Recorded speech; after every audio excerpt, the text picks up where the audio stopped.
تو پہلا مطالبہ اللہ کا مجھ سے اور آپ سے کیا ہے؟ ایمان.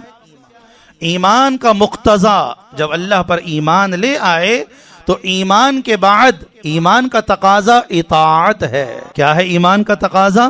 اطاعت. اس کا حکم دیا اطاعت کا جذبہ، ایک اطاعت اندر کے جذبے کا نام، جس کا اردو میں اگر ترجمہ کیا جائے تو اس کا یوں ترجمہ شاید آسان الفاظ میں کہ ماننے کا جذبہ ہو، منوانے کا جذبہ نہ ہو. ماننا. ایمان کا مقتضا کیا ہے؟ مانو. جو حکم آئے اس کو کیا کرو؟ ماننا، بغیر اعتراض کے. سمجھ میں آئے تو بھی مانیں گے، نہیں سمجھ میں آئے تو بھی مانیں گے، تعویل کے بغیر، چوں چراں کے بغیر. اسی وجہ سے ایک حدیث میں آتا ہے نہا رسول اللہ صلی اللہ علیہ وسلم عن کثرت السؤال وعن اضاعت المال وعن قیل وقال. بہت زیادہ سوالات کرنے سے آپ نے منع کیا، آپ صلی اللہ علیہ وسلم. بہت زیادہ باریکیوں میں جانا. جی ہر چیز کی ہمیں لاجک سمجھ میں آنی چاہیے. ریسرچ کے نام پر کہیں گمراہی تو نہیں پھیل رہی؟ ریسرچ کیوں؟ کہ سمجھ میں آئے گا تو مانیں گے، نہیں سمجھ میں آئے گا تو نہیں مانیں گے. یہ اطاعت نہیں ہے. یہ کیا نہیں ہے؟ اللہ پہلے کہتا ہے اطاعت اختیار کرو، سمجھا بھی دوں گا. ہم کہتے ہیں سمجھ میں آئے گا تو اطاعت اختیار کریں گے.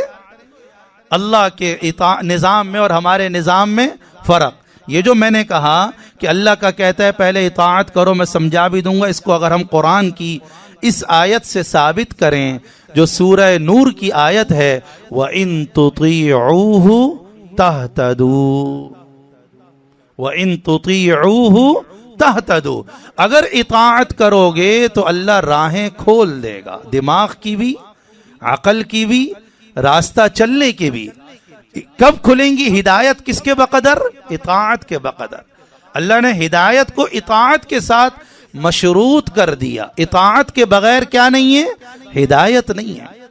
اطاعت کے بغیر ہدایت نہیں ہے. اگر اطاعت اختیار کرو گے تو ہدایت ملے گی. اس لیے ہم سب کا جذبہ کیا ہو؟ اللہ ہم سے کیا چاہتا ہے؟ مانو. اور وہ ذات اس قابل ہے کہ اس کی مانی جائے.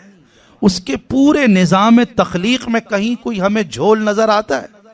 کوئی کمی نظر آتی ہے؟ تو اب مجھے یہ بتائیے جو دین ہمیں اس نے دیا اس میں کوئی کمی ہو سکتی ہے؟ جو احکامات اس نے ہمیں دیے اس میں کوئی کمی ہو سکتی ہے؟ کوئی کمی نہیں. آدمی نہیں مانتا اس وقت جب آدمی کے دل میں ہوتا ہے پتہ نہیں یہ حکم صحیح بھی ہے یا نہیں، یہ بات صحیح بھی ہے یا نہیں. جہاں دل و دماغ میں یہ بیٹھ جائے کہ جو قرآن و حدیث میں اللہ نے دین کی شکل میں ہمیں عطا فرمایا وہ 100% حق ہے، وہ سچ ہے، اس سے بڑھ کے دنیا کا حق کوئی ہو ہی نہیں سکتا، اس سے بڑھ کے دنیا کا سچ کوئی ہو ہی نہیں سکتا. اس لیے قرآن کے بارے میں کیا کہا؟ ذالک الکتاب لا ریب فیہ. اس میں شک کی ذرہ برابر گنجائش نہیں. شک پیدا ہوگا تو بہت ساری چیزیں غلط وجود میں آ جاتی. اس وجہ سے میں حدیث سنا رہا تھا، آپ علیہ السلام نے بہت زیادہ سوالات کرنے سے اور مال کے ضائع کرنے سے اور چوں چرا قیل وقال، یہ اعتراض تو اس کا یہ جواب، یہ اعتراض تو اس کا یہ جواب، اس سے آپ علیہ السلام نے منع فرمایا. 3 باتیں سمجھ میں آئیں. کثرت سوال، اپنی ضرورت کا سوال ضرور کرنا ہے، لیکن آدمی ریسرچ کے نام پر سوالات. آج کل کی جو دنیا ہے نا، یہ ذرا ریسرچ کی دنیا ہے، تحقیق کی دنیا. آدمی کہتا ہے جی ہر چیز کی ہمیں لاجک سمجھ میں آنی چاہیے، اور لاجک ٹھیک ہے سمجھ میں آنی چاہیے، لیکن پہلے اپنی عقل کو اس کے سمجھنے کے قابل تو بنائیں. اپنے عقل کو اس کی سمجھنے کے قابل بنائیں. قابل کب بنے گی؟ جب اطاعت ہو. اطاعت کا جذبہ، ماننے کا جذبہ. وما ارسلنا من رسول الا لیطاع باذن اللہ. اللہ کہتا ہے ہم نے جو بھی رسول بھیجا اس لیے بھیجا کہ اللہ کے حکم سے ان کی کیا کی جائے؟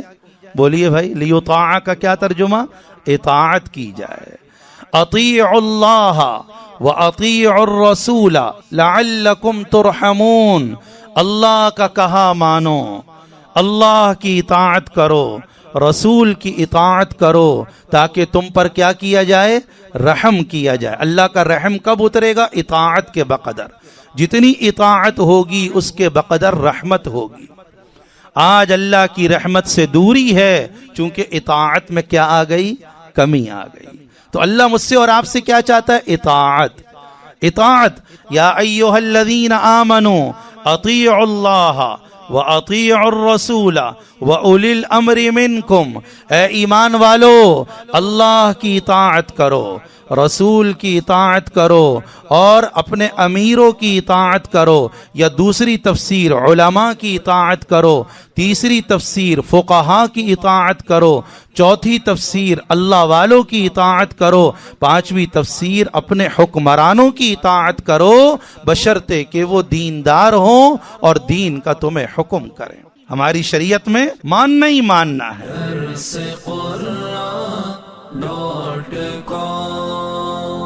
www.darsequran.com